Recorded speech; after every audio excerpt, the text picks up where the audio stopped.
Hi guys, welcome back to my YouTube channel. మేము Araku reach అయ్యే వరకు అంటే 12:30 అట్లా అయింది. ఫుల్ ఆకలితో ఉండే చక్కగా హోటల్కి వెళ్ళి రూమ్ తీసుకున్నాము. 1 డేకి 1000 రూపీస్ అలా ఛార్జ్ చేశారు అరకులో. మేము స్టేషన్ దగ్గరనే ఆటోస్ అండ్ కార్ అవైలబుల్గా ఉంటాయి.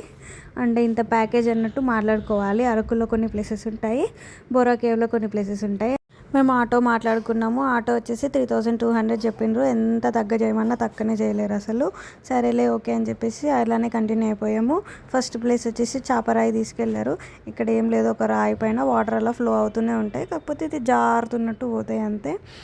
ఇక్కడ అరకు వాళ్ళ ట్రెడిషనల్ ట్రైబల్ డ్రెస్సెస్ ఇట్లా చిన్నపిల్లలే కానీ పెద్ద పిల్లలే కానీ ఎవరైనా వేసుకోవచ్చు. దానికి కూడా కాస్ట్ ఉంటుంది. చిన్నపిల్లలకు ఒక ప్రైజ్, పెద్దవాళ్ళకు ఒక ప్రైజ్. ఫొటోస్ వీడియోస్ తీసుకోవడానికి అది కాస్ట్యూమ్ వేసుకోవచ్చు. మాదికకి వేద్దాం అనుకున్నాం కానీ అది డ్రెస్ వేసుకోదు, ఇంకా గీ డ్రెస్ ఏం వేసుకుంటుంది అని చెప్పేసి ఏం వేయలేము. తర్వాత అరకు పీనరీ దగ్గరికి వెళ్ళాము. అక్కడ కూడా మంచిగానే ఉన్నది అంత లొకేషన్. ఇక్కడ ప్రీ వెడ్డింగ్ షూట్స్కి కానీ మెటర్నిటీ షూట్స్కి బర్త్డే షూట్స్కి ఆ పార్క్ బాగుంటుంది. మేము వెళ్ళినప్పుడు మాత్రం ఈ అరకు వాళ్ళ ట్రైబల్ డ్యాన్స్ ఉంటుంది కదా, అదేమో ఇక్కడనే ఉందన్నట్టు. సో నేను కూడా డ్యాన్స్ చేశాను. ఆ డ్యాన్స్ వీడియో ఈ వీడియో ఎండింగ్కి పెడతాను, చూడండి. అండ్ తర్వాత వచ్చేసి బొటానికల్ గార్డెన్ వెళ్ళినాము. గార్డెన్ ఎంట్రీ టికెట్ వచ్చేసి 80 or 100 అలా ఉంది, గుర్తులేదు ఎంత ఉందో.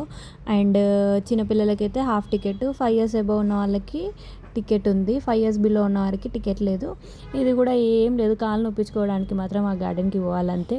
ఒక 2-3 hours పడుతుంది ఆ గార్డెన్ అంతా తిరగడానికి. మేము సగమే తిరిగినాము, తిరిగి ఫుల్ అలసిపోయినాము.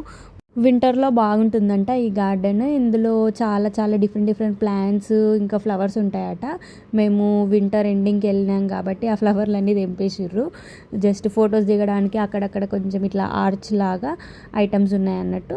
ఫొటోస్ దిగడానికి పర్లేదు, బట్ అవంతా తిరిగేసరికంటే ఫుల్ కాళ్ళు వచ్చినాయి.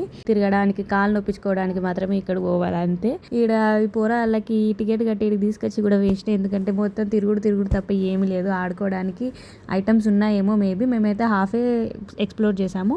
నెక్స్ట్ వచ్చేసి చాక్లెట్ ఫ్యాక్టరీకి వెళ్ళాము. ఇక్కడ కూడా అంతే సేమ్.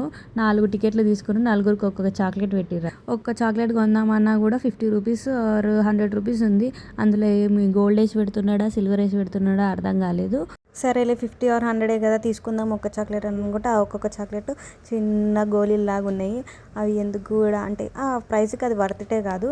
అదే 50 రూపాయలు పెడితే డైరీ మిల్క్ సిల్క్ వస్తుంది. బట్ అక్కడ మ్యానుఫ్యాక్చర్ చేస్తున్నారని చెప్పి చాలామంది కొనుక్కుంటున్నారు, కానీ మేమైతే కొనుక్కోలేదు. నాకు తెలిసినంత మాత్రాన ఈ బొటానికల్ గార్డెన్ ఇంకా చాక్లెట్ ఫ్యాక్టరీ కొంచెం టైం వేస్ట్ అని అనిపించింది. ఎందుకంటే మనం ఆల్రెడీ ప్యాకేజ్లో మాట్లాడుకున్నాం కాబట్టి వాళ్ళు కంపల్సరీ తీసుకెళ్తారు. మనం కూడా వెళ్తాము, టికెట్ కడతాము, లోపలికి వెళ్తాము, చూస్తాము. ఇదే సినారియో రిపీట్ అవుతుంది అంతే. నా వీడియోస్ కనుక నచ్చినట్టయితే please do like, share and subscribe. ఇంకా కొన్ని పార్ట్స్ నెక్స్ట్ అప్లోడ్ చేస్తాను. Stay tune.